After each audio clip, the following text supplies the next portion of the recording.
We talk about these conversations we have in the home, and thanks, Deb. But one of the conversations that we've reported on in the last few days is one that a lot of households in this country aren't aware of, and that's what some people call the talk, about how you prepare your kids if they do have an encounter with the police.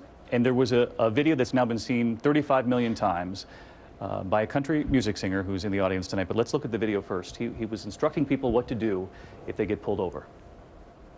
You have to have your ID pulled out before the cop gets there. Because if you're reaching down, as he walks up, you could be pulling a weapon, which is going to compromise his safety, which is going to make his adrenaline go up. Slow and steady, reach for your license. My license is on my dash, and so is my registration.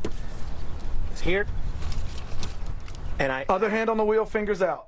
Done. Say that your wallet is on the right-hand side behind your back. Reach for your wallet. From this angle, he could be pulling a weapon. If he's pulling here, it's the same place as if you would have a gun.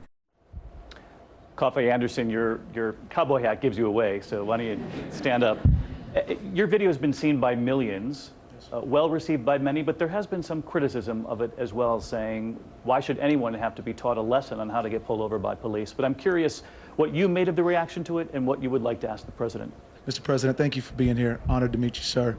I learned this protocol from my father, who was a white correctional officer in the state of Texas. So he had this talk for me because he understood that my situation of getting pulled over would be very different than his.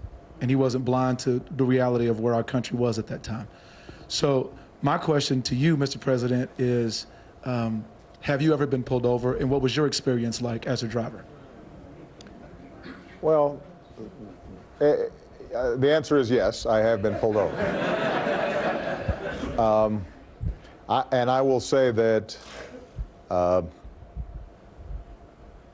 the overwhelming majority of the time, I deserved to be pulled over because I was going too fast.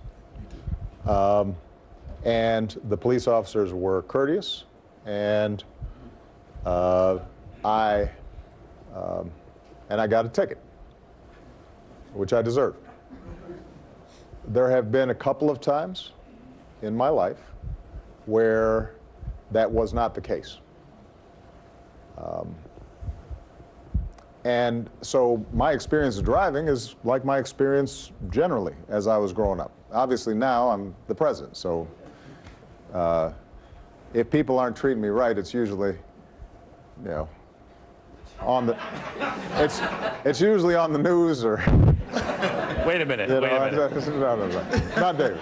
But look, when I was 10 years old, I lived in Hawaii, much more forgiving environment than a lot of kids who were growing up. And I lived with my grandmother and my grandparents, who were white, older. They lived on the 10th floor.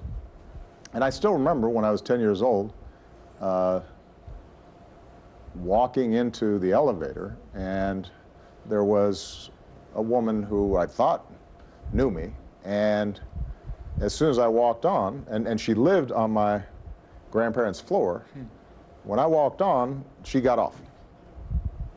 And I was puzzled.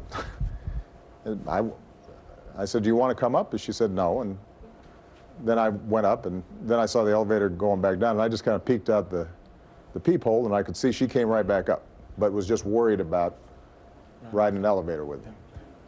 And then over time, you start learning, as you're crossing the street, suddenly the locks start going on doors. And I do think that in that sense, what is true for me is true for a lot of African-American men, is there's a greater presumption of dangerousness that arises from you know, the social and cultural perceptions that have been fed to folks for a long time. And I think it is not as bad as it used to be, but it's still there. And there's a history to that.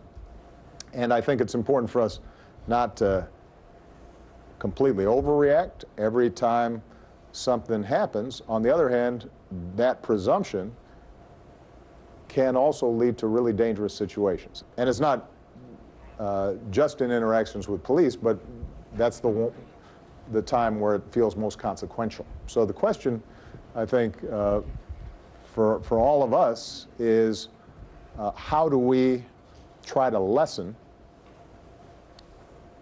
those barriers and those misunderstandings?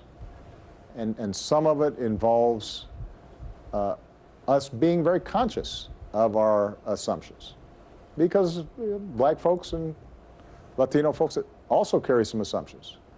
You know, you may see a police officer who's doing everything right, and you automatically assume the worst rather than the best in him. True. And we have to guard against that as well. And that has to be reflective in how we talk about these issues going forward. But you also look very sharp in that hat. Thank you, Mr. President. Appreciate it. Thank you.